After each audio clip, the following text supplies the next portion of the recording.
director DJ Guddu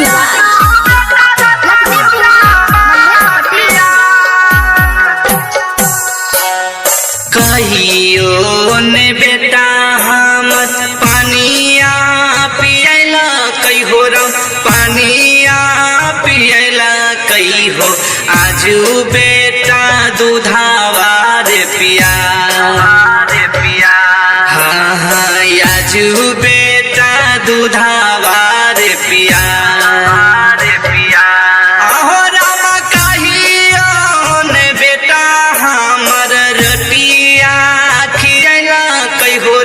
रोटिया खियला कहियो आजू बेटा रसगुल्लावा खिया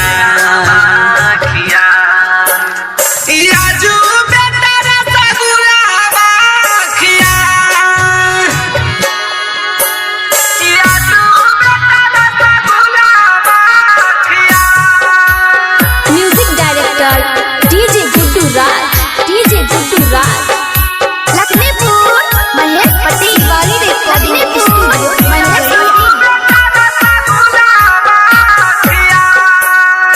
कहियो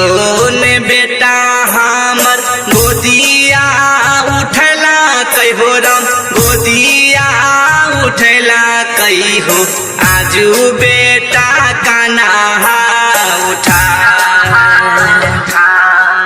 हाँ आजू बेटा काना उठा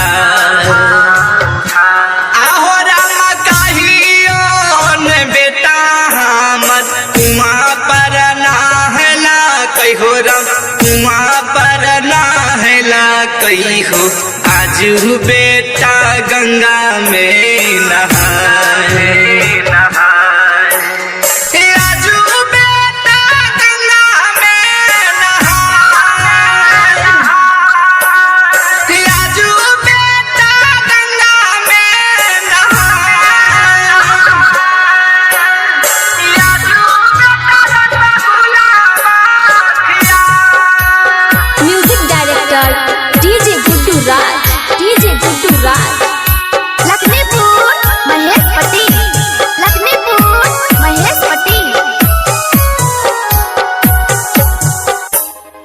कहियो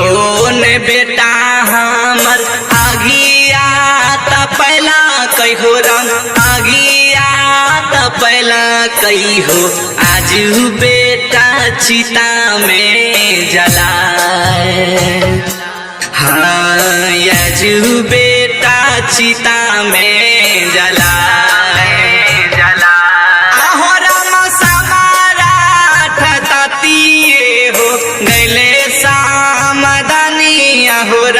गैले सामदानिया हो संतो भैया मिले करियो विचार